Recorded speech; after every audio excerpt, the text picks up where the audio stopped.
MTN News, Malayalam television network. Government വാഗ്ദാനം ചെയ്ത കാര്യങ്ങൾ എങ്ങനെ നടപ്പിലാക്കണമെന്ന് ഞങ്ങൾ സീരിയസ് ആയിട്ട് ആലോചിച്ചുകൊണ്ടിരിക്കുകയാണ്.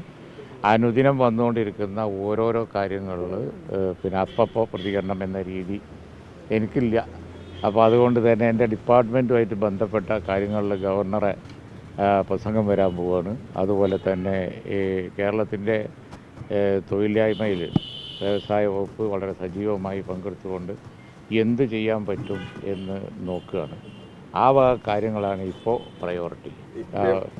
അപ്പോൾ അതിൽ വളരെ നല്ല തീരുമാനങ്ങളും കൂട്ടായ ശ്രമങ്ങളും നിങ്ങൾക്ക് പ്രതീക്ഷിക്കാം. ഈ വ്യവസായ സൗഹൃദമല്ല കേരളത്തിൽ കുറേ കാലമായിട്ടുള്ള പരാതിയാണ്. അതിലെന്താണ് വ്യവസായ വകുപ്പ് ചെയ്യാൻ പോകുന്നത്? അത്തരത്തിലുള്ള പരാതികളൊക്കെ പരിഹരിക്കും. അതാണ് അത് പിന്നെ കേരളം വ്യവസായ സൗഹൃദം തന്നെയാണ്.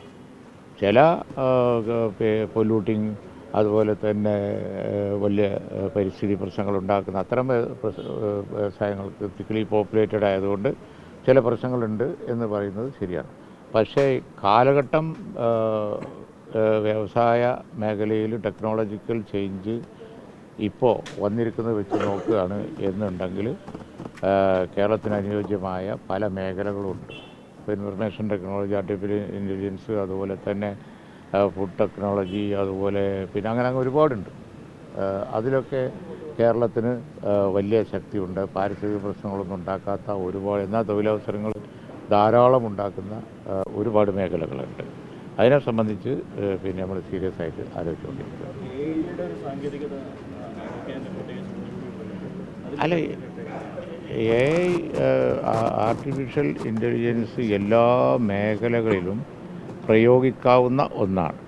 അതിപ്പോൾ കമ്പ്യൂട്ടർ ടെക്നോളജിയൊക്കെ വന്ന് അതിൻ്റെ ഉപയോഗം വിവിധ മേഖലകളിൽ വന്നപ്പോൾ ഉണ്ടാക്കിയ ആ ഇനീഷ്യൽ പ്രയാസങ്ങളൊക്കെ തൊഴിൽ നഷ്ടം ഉണ്ടാവുമോ എന്നുള്ള ഇതൊക്കെ ഉണ്ടെങ്കിലും ശരി, ആ ടെക്നോളജി തന്നെ തൊഴിലവസരങ്ങളുണ്ടാക്കും. അങ്ങനെയാണല്ലോ നമ്മൾ പിന്നെ IT കണ്ടത്. IT തുടക്കത്തിൽ ആളുകളുടെ ജോലിയൊക്കെ പോവും, കമ്പ്യൂട്ടർ ജോലിയൊക്കെ പോവും എന്നൊക്കെ പറഞ്ഞിട്ടുണ്ടായിരുന്നില്ലേ. ഇപ്പോൾ വരുന്ന ജോലി മുഴുവൻ ആ മേഖലയിലല്ലേ എന്ന് പറഞ്ഞതുപോലെ പുതിയ ടെക്നോളജി വരുമ്പോൾ പുതിയ തൊഴിലവസരങ്ങൾ അവിടെ ഉണ്ടാവുള്ളൂ. പഴയ ടെക്നോളജി ആരും ഉപയോഗിക്കില്ല. ഇപ്പോൾ മണ്ണെണ്ണ ഒഴിച്ചുള്ള ബസ് ആരെങ്കിലും ഓടിക്കുമോ? ഇല്ലല്ലോ. അതിൻ്റെ ടെക്നോളജി ചേഞ്ച് വരുമ്പോൾ ഇപ്പോൾ പെട്രോൾ ഡീസൽ തന്നെ വേറെ എനർജിയിലേക്ക് ലോകം മാറിക്കൊണ്ടിരിക്കുകയാണ്. അങ്ങനെ ടെക്നോളജിക്കൽ ചേഞ്ച് വരുമ്പോൾ തൊഴിലവസരങ്ങൾ അവിടെ വരുള്ളൂ. അപ്പോൾ അതനുസരിച്ച് നമ്മൾ ചിന്തിക്കേണ്ടി വരും. അപ്പോൾ ഇപ്പോഴത്തെ ഒരു കാര്യം എന്ന് പറഞ്ഞാൽ നമുക്ക് എടുത്തു പറയാനുള്ളത് അതാണ്. കേരളം ഒരുപാട് ഇത്തരം ടെക്നോളജിക്കൽ ചേഞ്ച് വന്ന വ്യവസായങ്ങൾക്ക് സാധ്യത ഉള്ളതാണ്. ഈ പുതിയ വ്യവസായങ്ങളൊക്കെ തുടങ്ങുമ്പോൾ കുറേ സാങ്കേതിക പ്രശ്നങ്ങളായിട്ട് ഉദ്യോഗസ്ഥരെ പേപ്പർ വർക്ക് അത് എല്ലാ കാലത്തും ഉള്ളതാണ്. അത് എല്ലാ കാലത്തും ഉള്ളതാണ്. പ്രൊസീജിയറിൽ പിന്നെ ഡിലേ കുറക്കണം എന്നുള്ളത് തീർച്ചയായും കഴിഞ്ഞ ഗവൺമെൻറ് കുറേ കാര്യങ്ങൾ ചെയ്തു വെച്ചിട്ടുണ്ട്. ഫർദറായിട്ട് സിംപ്ലിഫൈ ചെയ്യാൻ നോക്കും. ഓക്കെ.